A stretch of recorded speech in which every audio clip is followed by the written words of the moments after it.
What's up, guys? Welcome back to JSIC Poker, where I bring you guys tips, tricks, and strategies on how you guys can improve your PLO game every single day and how you guys can make more money at your local and live PLO games. All right, so if you guys want to get better, if you guys want to make some side income or hopefully, go pro in the future, definitely tune in. I'll be coming out with videos every single week to help you guys out. All right, so today, what I'm actually going to go over is how you can read your opponents in PLO. I know, trying to read your opponent's hand in PLO can be overwhelming at the start, since there are so many combinations of hands they can have compared to No Limit Hold'em. So here are the best ways to read your opponents at your local games. First, observing and understanding your opponent's pre-flop and post-flop tendencies can help you determine what ranges of hands they can have post-flop. So let's say you sit down at a table and half the table is playing, almost every hand. All right. So, and the other half is rarely playing a hand. It's safe to say the side that's playing almost every hand is going to have more weaker combinations of flushes, straights, sets, full houses, etc., two pairs on any given flop, whereas the other side is most likely going to have the strongest flushes, straights, sets, etc. For example, let's say a few loose players limp in. A tight player raises and the three loose players call. The flop comes king 8-5 with two clubs. The three players check to the tight player and he bets pot. Because his range is so tight pre, it's safe to say he's either going to have a strong two pair, a set, or a strong flush draw with a pair or even aces with the flush draw, depending on his post-flop aggression tendencies as well. Two players just call.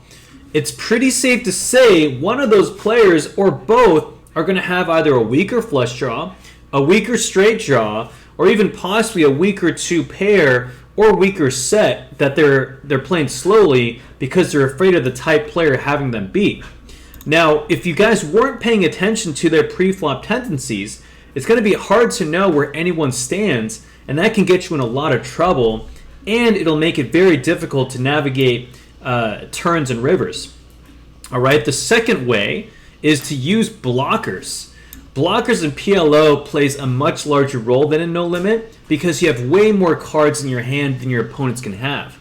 This can help you deduce whether your opponent has a nuts, or a nut draw, or even a set, or a straight, or a two pair. It can also allow you to get away with bluffs by representing the nuts or second nuts versus a weaker perceived range. For example, you guys, let's say we open ace, 8-7. Sorry, ace, king 8. We get two loose passive callers who either play fit or fold. The flop comes 9-2-3 all clubs. This would be a slam dunk easy C-bet and a three barrel in most cases because you have the ace of clubs, so you know none of these players can have the nuts. Plus, you have a tight image and they're fit or fold, which would make this spot a really good opportunity where you can easily print money by being very aggressive and using your tight image. Now, let's say you get two limpers and you open with ace, king 8, single suited. Both players call. The flop comes queen, jack 9, rainbow. So both players check, and since we have two kings in our hand, the chance of someone having king 10 goes down quite a bit. And with the board being that dry, and there really being no other draws out there, this would be a great spot to bluff to represent king 10 ourselves and to try and bluff off hands like two pair, maybe even sets on the turn and river, or lower straights if we have a tight image and we're getting a lot of respect.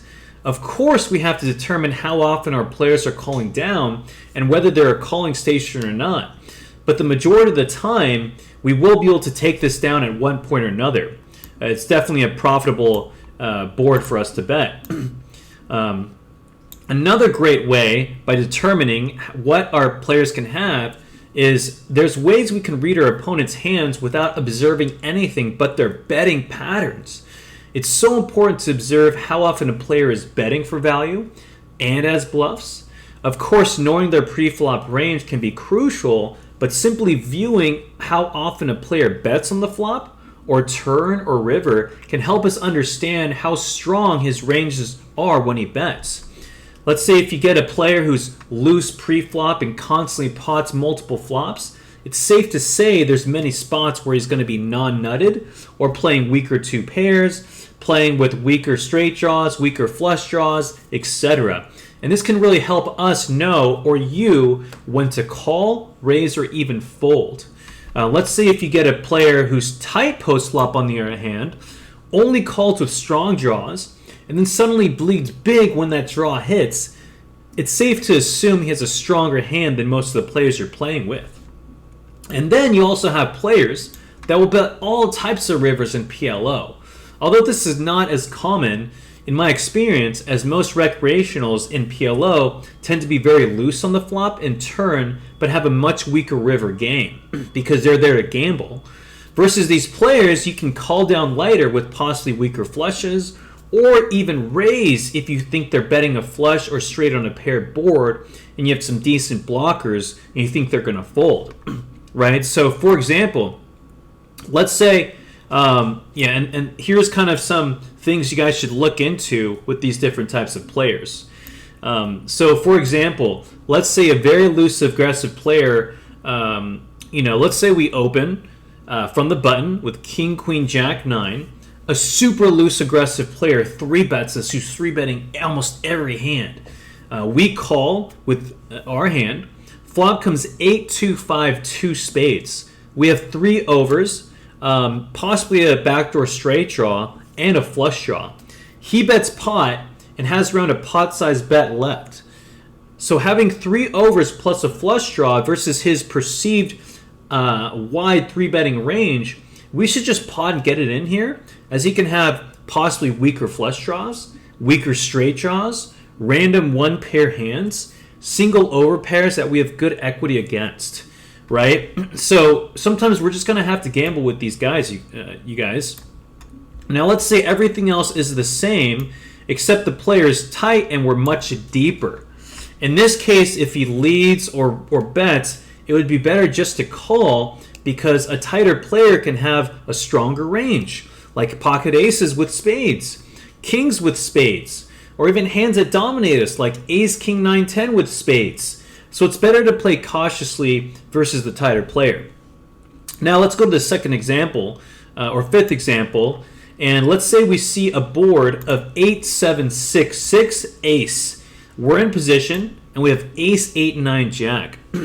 So a loose player leads small into us on the river, who we've seen leading lots of rivers, so we know he can be betting lots of weaker flushes, right? Plus we block pocket aces, pocket eights, possibly even 8-6, right? This would be a great spot for us to repot and represent those hands, as it would make it very difficult for him to call if he has any type of flush here. Another great way to determine what our opponents have is by looking into checking, calling, and folding tendencies. So along with betting patterns, checking, calling, folding patterns, they can check raise, etc., check calling, are also extremely important to observe. So if you're playing players who call down very often, it usually means they're calling flops, turns with marginal draws, and possibly rivers with weaker hands. If they're folding often, it can mean they're doing the opposite, calling with only the strongest draws or hands, and folding everything else that isn't nutted. It's also important to know when they check and bet rivers. Are they always checking weak hands that they plan on folding? Or do they trap too? If they have a tendency of trapping, or you have an aggressive image, it can be wise to slow down sometimes and check back instead of bluffing.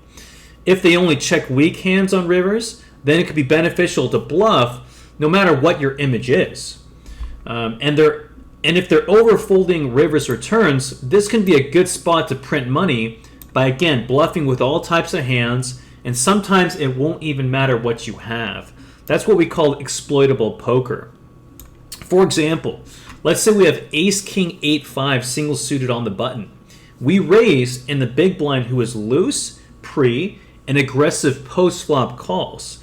So we know he either leads or raises almost all of his made hands, like 2 pairs plus, and the rest he plays fit or fold. So the flop comes 6-7-2. Our opponent checks and we c-bet and he calls. The turn comes a 5 and he checks again. With his betting tendencies and betting patterns, I definitely like betting here because we block potential 2 pairs like 5-6, 5-7, and we also have an 8 blocker for a straight. With his action, I would be putting him in on hands like random pairs like King 7, Queen 10, Queen Queen 6, 10, Jack Jack Queen 7, with backdoors and much more. So we bet half pot and he folds. Right? So guys, in conclusion, observing our opponent's pre-flop tendencies and their post-flop tendencies and combining that with our own hands and image can allow us to make the theoretically and exploitively correct decision, which will give us the highest chance of taking out pots without even showing our hand, which is huge in PLO. It's important to maximize any possible edge we can get from simply gathering information on other players at the table. This is how I personally exploit the players I play with on a consistent basis, whether it's online or live, whether it's small stakes or high stakes, and it can also result in other players getting impatient and getting frustrated that you're always getting the upper hand versus you. And this can cause them to tilt and gamble even more, which is great for us in the long run. So if you guys like this video, hit the like and subscribe button for more PLO strategies on how you guys can make more money at your local games, whether it's online or live. Let me know in the comments section since the last time you were able to exploit your opponents or how you saw someone else use one of my strategies to take down a nice pot. And until the next video, good luck at the tables and peace out, you guys.